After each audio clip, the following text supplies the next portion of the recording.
We've been working for you since a 6-year-old boy died in a car crash. Kensington now gets a crosswalk. Why are roads in good condition getting paved while others in disrepair are being ignored? That's the question people in Golden Hill have. I'm working for you on that story coming up. The family of a 16-year-old boy speaks out about gun violence that killed him in El Cajon. Plus, why it may be better to go ahead and buy a brand new car instead of a gently used one.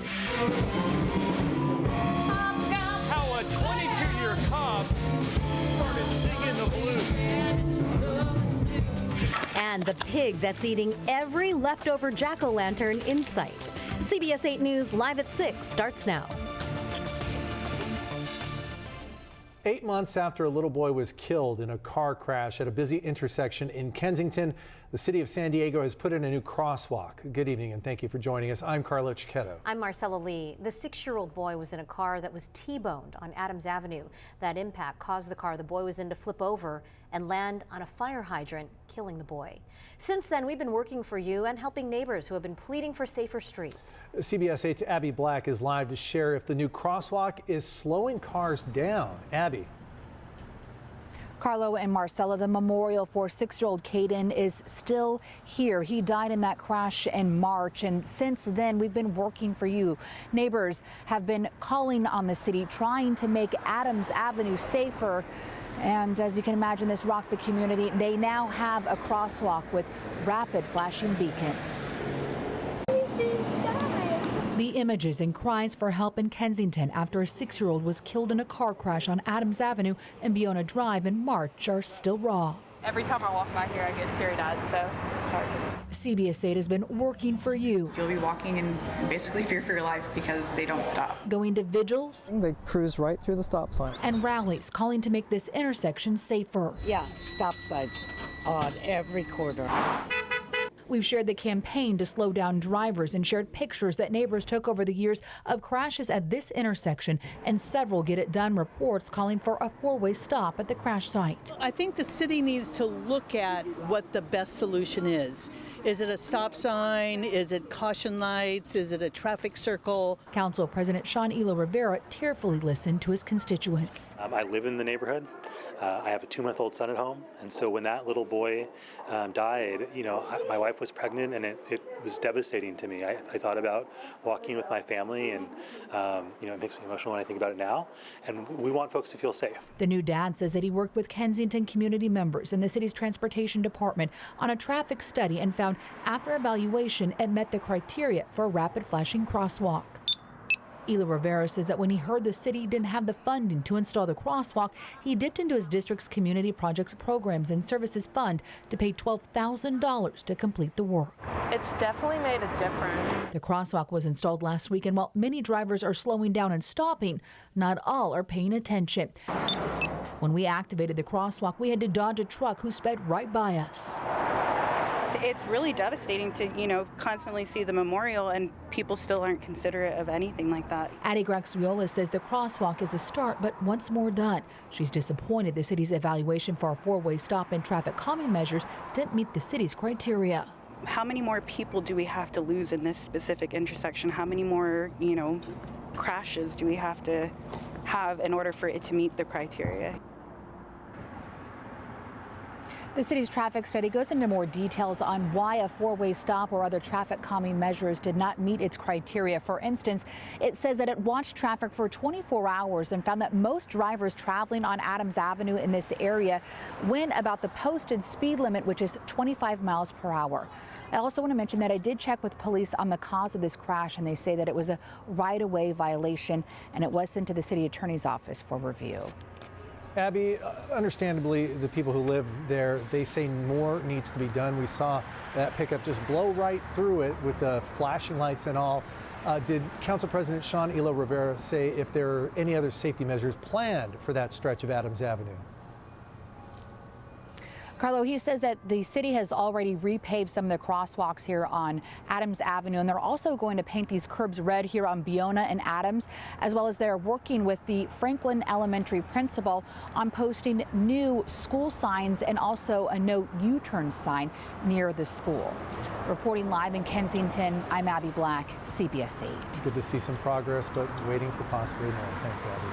And here at CBS 8, we want to help solve problems that are affecting you. If there's something you'd like us to look into, you can email us at workingforyou@cbs8.com. Tonight, the family of a 16-year-old boy who was shot and killed along with another teenager at a Halloween party in El Cajon is speaking out about gun violence. CBS 8's David Goffredson reports the boy's mother and aunt attended a prayer vigil last night at the site where the double murder took place. We're all mourning and brokenhearted over the loss of Cajon. A prayer vigil Wednesday night for 16-year-old Deshaun Thomas, one of two teenagers shot and killed during a Halloween party Saturday night in El Cajon. The 18-year-old victim's name still has not been released. Deshaun's mother, currently battling cancer, too broken up to speak on camera. The boy's aunt remembered her nephew as a loving person. Type of kid that gives foot rubs, back rubs. Mom, do you need something from the store, you know?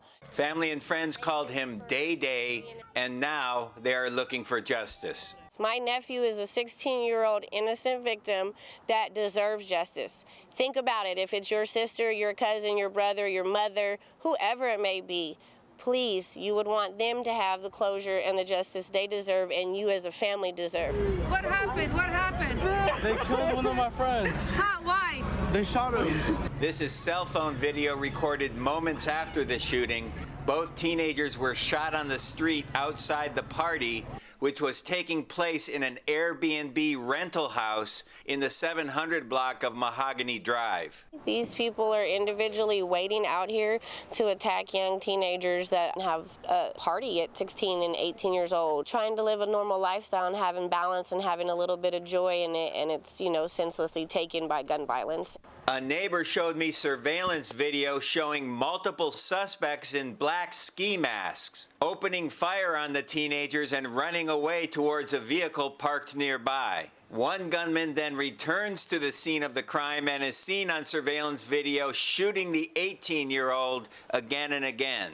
Detectives recovered the video and took measurements and photographs of bullet holes in the walls of neighboring houses. El Cajon police put out a news release saying the attack was gang-related.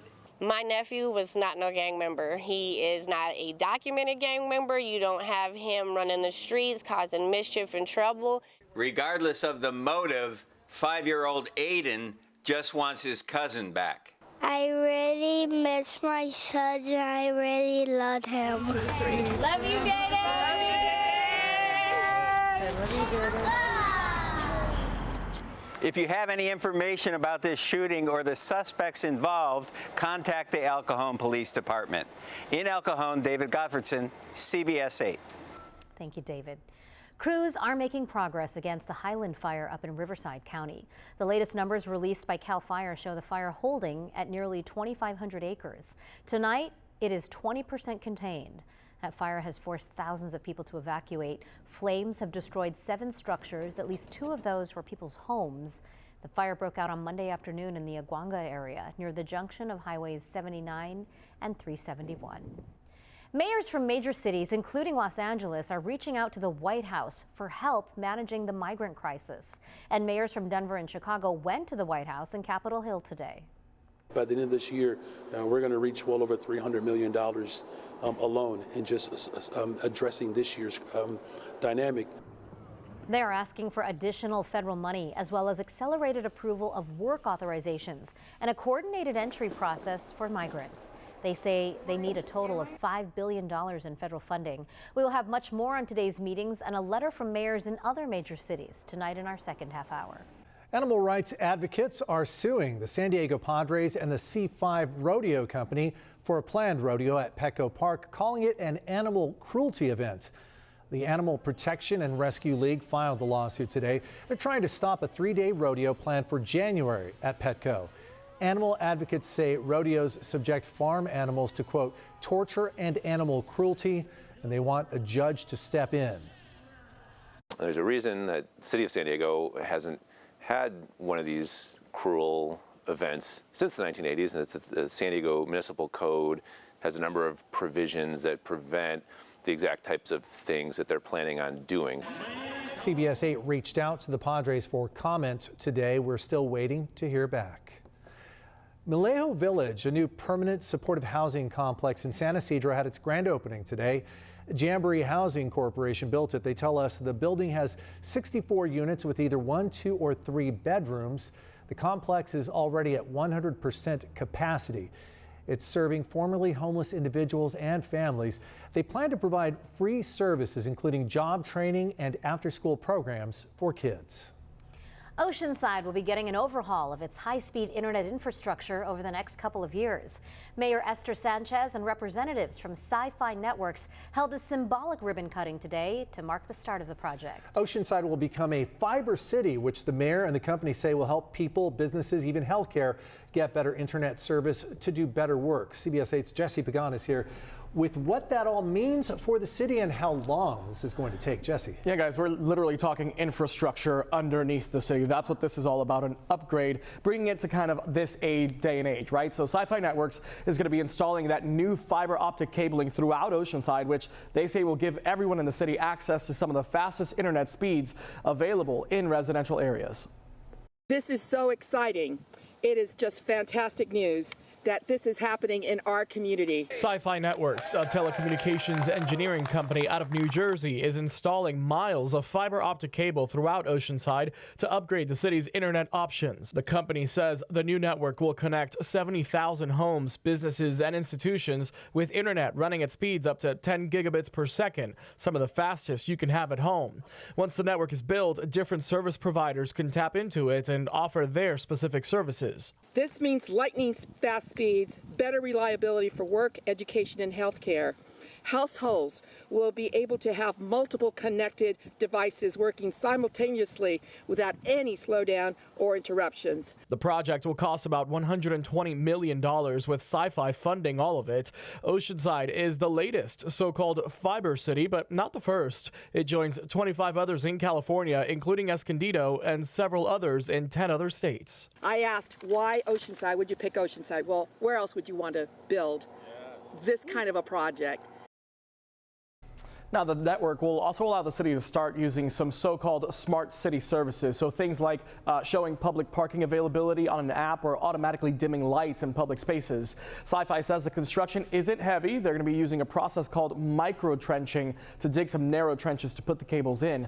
The project will be done in the next 3 to 4 years. Aside from saying this will bring, quote, competitive rates, no word yet if this will mean cheaper or more expensive internet. Guys? Thanks, Jesse. Still ahead tonight, claims that some San Diego streets in dire need of repair are being ignored, while others that don't need to be fixed are being repaved. We're working for you to get answers. Plus, it's beginning to look a lot like a happy holiday season for retailers. What experts are saying about this year's economic forecast. Well, it doesn't necessarily feel like the holiday season just yet, temperature-wise. We were still above seasonal, 82 degrees for downtown today, but we're going to get those cooler temperatures as we cruise into next week. All those details ahead. And claims of free money when you sign up for some health plans. Up next, we verify.